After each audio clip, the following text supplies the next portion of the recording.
नमस्कार मो पंडित संतोष महापात्र आज एपिसोड को आपको स्वागत जनाऊे। गत एपिसोड रे आमे 6टी मास भितर जानी जानुआरी रु जून मास पर्यंत आमे जानी से व्यक्ति मानकर भल और खराब उपचार आमे जानी। आज एपिसोड रे आउ 6टी मास और तार समस्या और समाधान उपर आमे आलोचना करबा। आज आमे प्रथमे जानिबा जुलाई मास उपर। जुलाई मास साधारणतः चंद्र और शुक्रंकर मास होता है। चंद्र और शुक्रंकर मिश्रित मास होउछि जुलाई मास। जो व्यक्ति माने एही मासरे जन्म होता से साधारणतः इमोशनाल भावुक और धर्मपरायण व्यक्ति होता। एही माने साधारणतः बहुत धर्म विश्वास होता। धर्म उपरे आंकर बहुत विश्वास रही है। यही व्यक्ति माने यथाशीघ्र गोटे कार्य को जी भी जो कथा कहला यथाशीघ्र विश्वास कर जाते जहाँफल कि माने ठके होवार बहुत चांस रही है। यही व्यक्ति माने धर्म ज्ञान शिक्षा और यात्रा क्षेत्र में जदि एमाने क्यारियर करते एमानक पई बहुत भल रही है। एबे आमे जानिबा अगस्त मास। अगस्त मासरे जो व्यक्ति माने जन्म होउछन्ति सेमानक ऊपर आमे जानिबा। अगस्त मास शुक्र और चंद्रक मास बोले साधारणतः प्रमाण अच्छे। यही मासरे जो व्यक्ति माने जन्म होता से माने बहुत उदार स्वभाव विशिष्ट होता। एमाने साधारण राजनीति मीडिया और इलेक्ट्रिकल क्षेत्र में एमाने जदि क्यारियर करते एमानक पई बहुत भल होता है।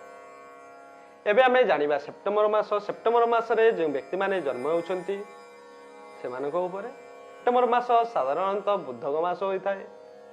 यह बुधक मास बोली धरा जाई थाए। जो व्यक्ति माने यही मासरे जन्म होता से माने शिक्षा और धन संपत्ति रे भरपूर होता। धन संपत्ति बहुत होता है एमानक पई और एमाने बहुत टैलेंट थाए। शिक्षा लाइन रे एमानक पई बहुत भल होता है।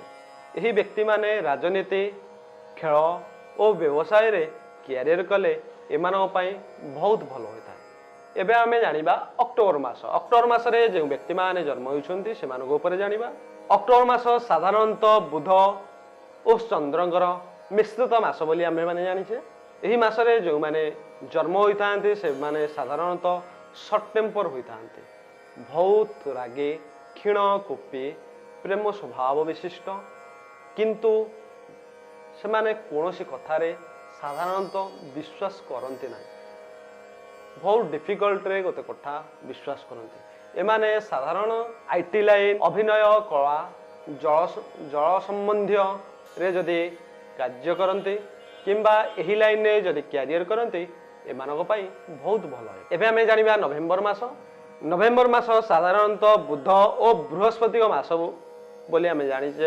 एही व्यक्ति माने साधारणतः शॉर्ट टेम्पर चंचलता क्रोधी होइथांते। एमाने बहुत जल्दी सडनली गोटे कथा को ऊपर रिएक्ट करते सडनली रागी जाइथांते। यही व्यक्ति माने साधारणतः प्रशासन शिक्षा निर्माण सेना और शिक्षा ऊपर यदि कैरियर करते एमानक पई बहुत भल रहे। एबे आमे जानिबा लास्ट मास जहाँ कि डिसेम्बर मास। डिसेम्बर मासरे जो व्यक्ति माने जन्म होती डिसेम्बर मास होउचे बृहस्पति मास। जो व्यक्ति माने यही मासरे जन्म होता से माने साधारणतः बहुत बुद्धि धनशाली और से बहुत रोमांटिक स्वभाव विशिष्ट होता। यही व्यक्ति माने पुलिस राजनीति और टेक्नोलोजी ऊपर जदि कैरियर करते एमानक पई बहुत भल रहे। यह थिला 6टी मासर व्यक्ति मानकर कि शुभ और अशुभ फल को लाइन रे कैरियर कले एमानक पई भल रहे। किंतु जदि को माने डॉक्टर लाइन ए लाइन को छाड़ी मध्य अन्य लाइन रे करते यह एक गोचर फल अनुଯାयी मध्य आहरी भल हुए।